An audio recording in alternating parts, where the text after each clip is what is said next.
radio.fr. Allez, 7h18, tout de suite on parle emploi et recrutement. C'est avec vous, Jérôme Laverny. Bonjour à tous, un nouveau coup de main pour l'emploi en ce jour férié. Et donc pas de répit pour les recrutements et les perspectives. Et elles sont très belles aujourd'hui.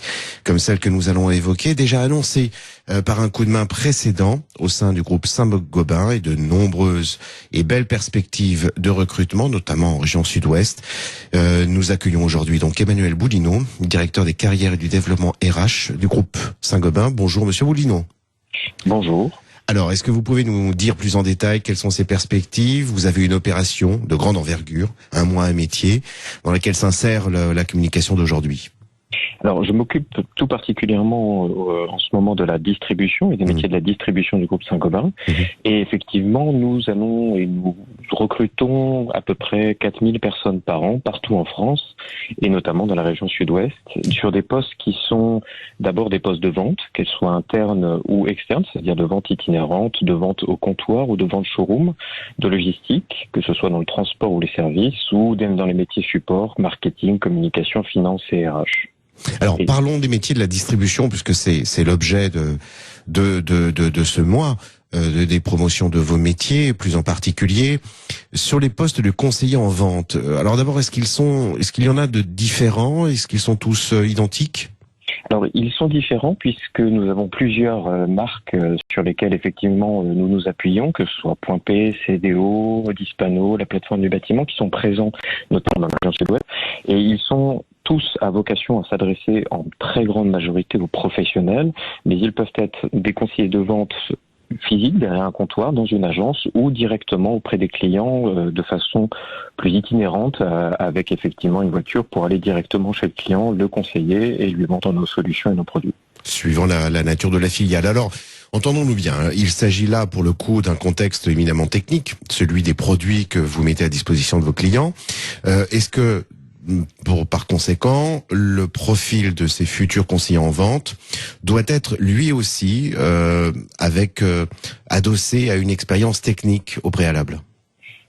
Non, pas nécessairement. Alors, les futurs conseillers ou conseillères, d'ailleurs, puisque nous avons beaucoup de femmes et les femmes réussissent très bien dans nos métiers, en fait, on s'appuie sur d'abord des compétences, j'allais dire, de comportement, puisque c'est ce qui nous apparaît et ce qui nous semble, nous, le plus important. Et puis ensuite, nous pouvons former l'ensemble de ces personnes auprès de nos 3 campus que nous avons en France. Et nous avons énormément de formations qui leur permettent de comprendre les produits, de comprendre les solutions et de les mettre en œuvre pour pouvoir mieux les conseiller à nos clients. Alors, vous parlez formation, quelle est la nature et le temps de cette formation? Alors, de ces formations, puisque nous en avons beaucoup, nous en avons soit effectivement en digital, qui peuvent se faire directement sur le point de vente, ou physiquement, et ça peut aller entre 1 jusqu'à 5 jours de formation par an, par personne. C'est ce que nous recommandons aujourd'hui, et c'est sur lequel nos engagements vis-à-vis de nos collaborateurs. Alors, pas de concurrence en matière d'orientation, mais néanmoins, un jeune qui souhaiterait, par exemple, s'orienter vers un BTS NDRC. Alors, les jeunes qui s'y orientent me comprendront. En bref, un BTS à vocation commerciale. Est-ce que c'est une piste qu'il peut également explorer, venant, pourquoi pas, affiner davantage son implantation professionnelle au sein d'une entreprise? Tout à fait. Nous avons aujourd'hui près de 1000 alternants dans le groupe, dans la partie distribution du groupe Saint-Gobain. Et c'est sur ces 1000 alternants, effectivement, nous avons énormément de gens qui préparent un BTS.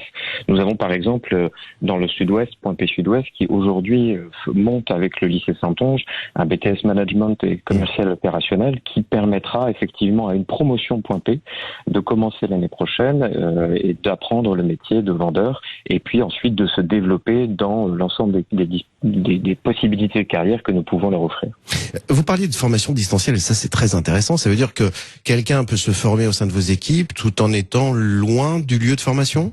Tout à fait. Ils peuvent se former loin du lieu de formation par le biais de notre plateforme de e-learning que nous alimentons par tout un tas de formations, qu'elles soient techniques ou sur des process métiers. Mais il peut aussi et surtout, et ça c'est très important, venir directement dans les 3 campus que nous avons pour pouvoir toucher le produit, mettre en œuvre le produit, ce qui est essentiel quand on veut le vendre à des professionnels. Oui, il est accompagné par vos collaborateurs néanmoins sur le terrain. Bien sûr, il a tous les jeunes ont des tuteurs dans le cadre de leur formation, et puis ensuite vous avez bien sûr les experts que nous avons qui leur permettent au quotidien de leur donner tout un tas de solutions, tout un tas de réponses à leurs questions. Ces alternants se voient proposer un contrat de travail à l'issue de leur période d'alternance? 1 sur 2. Aujourd'hui, nous avons un taux de rétention d'1 sur 2 pour la simple et bonne raison que certains souhaitent continuer leurs études ailleurs, ce qui est tout à fait louable. Certains souhaitent faire autre chose, mais la moitié effectivement des alternants que nous avons dans nos équipes choisissent de rester ou de poursuivre d'ailleurs leurs études dans une autre filiale parfois du groupe Saint-Gobain, et ça c'est très positif pour nous. La transition est faite avec une prochaine édition d'un coup de main pour l'emploi qui sera consacrée au recrutement Saint-Gobain et particulièrement à la promotion un mois, un métier, et où on verra peut-être au-delà du sujet de l'intégration d'aujourd'hui comment ces jeunes, et pas jeunes du reste, sont amenés à évoluer au sein de vos équipes. Monsieur Boulino, je vous remercie 1000 fois pour cette intervention qui sera donc suivie et précisée dans les semaines qui viennent. Très bonne journée à vous. Très bonne journée à vous aussi. Le Grand Matin Sud Radio 7h-10h, Benjamin Glaise. Merci.